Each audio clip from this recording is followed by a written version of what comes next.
Hi, folks. I wanted to do a quick episode about censorship of free speech in the US. And that comes about due to a very significant data download from two US senators. That's the link here. There's about 30 pages of various documents, including the receipts, as they like to call them now, which actually shows really what goes on inside the Department of Homeland Security. And it could be relevant for everyone because this whole idea of government defining disinformation and then censoring it is happening everywhere now in the UK, Australia, Canada. So I think this applies more or less to the English-speaking world. So could be interesting. And before we get onto that, please, first of all, thank you for those that have signed up to Patreon. This is our link. I'm sure it's one of those things everyone means to get around to doing, but if you put this on pause and spend 3 or 4 minutes, you can sign up and help us out on Patreon if you find the material we do useful. So let's look at this data download. It's pretty shocking in some respects.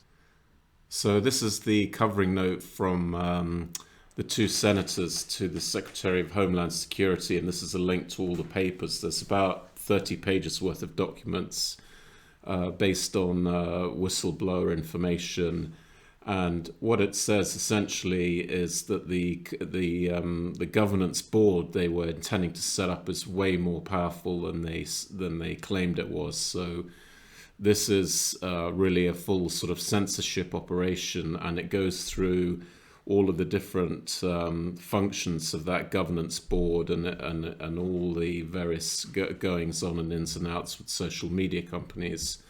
I'm not going to go through them all, but here are our key takeaways that I think are relevant for what we're trying to do. So here are the key takeaways from us. Firstly, it's the government that gets to decide itself what it means by misinformation, disinformation, and malinformation. And probably more importantly, why we're not allowed to see those things. And in the case of malinformation, that is information that's actually true, that's used out of context. So it's quite dangerous because they themselves get to determine what this is. And the suspicion, which I think is justified, is that they will label anything they don't like as this misinformation and keep us safe by not allowing us to see it, i.e. censoring it. The other part of the documents that came through quite clearly is really now more or less a full merger of state and business. So all of the social media companies, they're hand in glove with the government, with the Department of Homeland Security, and there's actual minutes about intended meetings with Twitter. So this is something we've been talking about, this dangerous merger of state and business. You know, the state's supposed to be regulating business, not cooperating with it to censor any kind of conservative speech. And within the documents is the usual sort of doublethink that although the whole purpose of what they're doing is to censor free speech, they always throw in an odd reference that we need to bear in mind people's right to free speech, which can't be taken away. But of course, the whole purpose of what they're doing is to take that right of free speech away by censoring it. So there's a bit of doublethink, but this is just to cover themselves if something like this, i.e. a leak like we're seeing now, actually happens. They can point to some kind of weasel words saying, yeah, of course we understand and respect free speech, whereas it's clear that they don't. So and the reason we're raising this now is that this is part of the Great Reset. So as we said, when you have this sort of top-down dystopian plan, you end up with all these different tools used to implement that dystopian plan.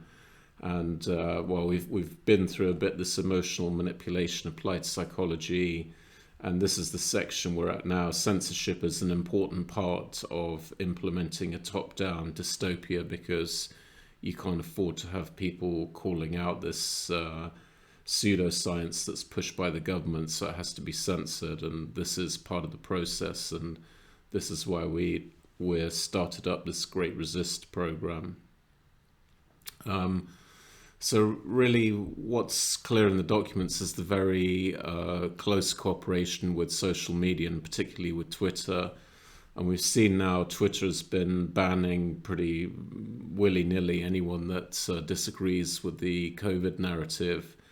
And there's many accounts here. We've had our account shadow banned as well. And I think more or less everything we've said is truthful, or at least we attempted to make it truthful and provided evidence for it. But nonetheless, as I said, the government gets to define what it thinks is disinformation, which really is anything that it doesn't agree with. And rather foolishly in their documents for the Department of Homeland Security, they've actually referred to anyone complaining about mask mandates, whereas the benefits of masking, let's say at best, are kind of weak, but essentially you could say they don't really exist, but there's certainly harms to masking.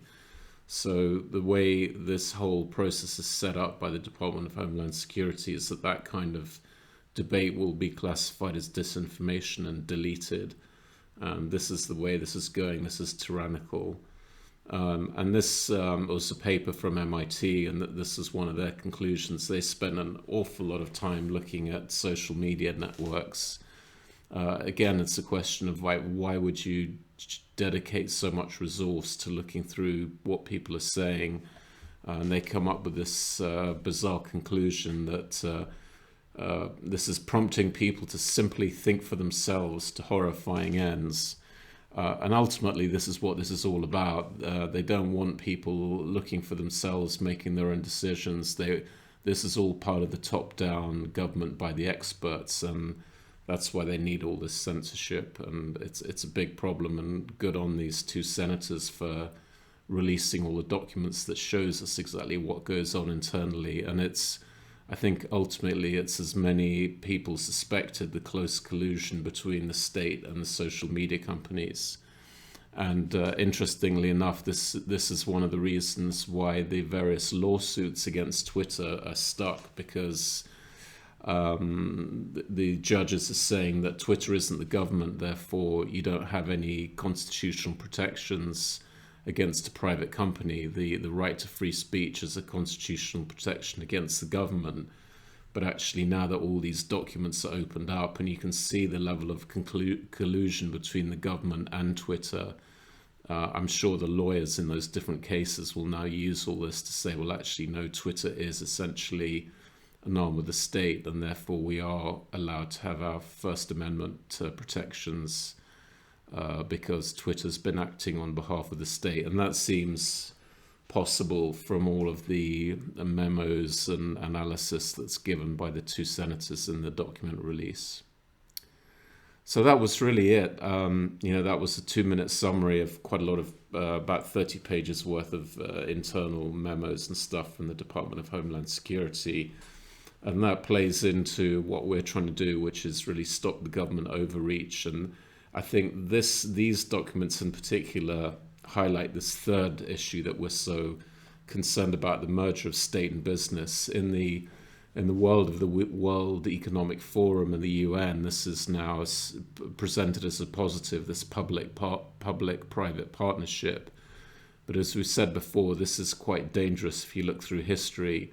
And it's usually the state and business working together and the people suffering from that. And I think that's where this is going. And this internet censorship is a classic case in point where, the government gets what it wants, which is using social media companies to censor any kind of opposition or dissent. And that's bad for the people, but it's fine for the government and it's fine for business.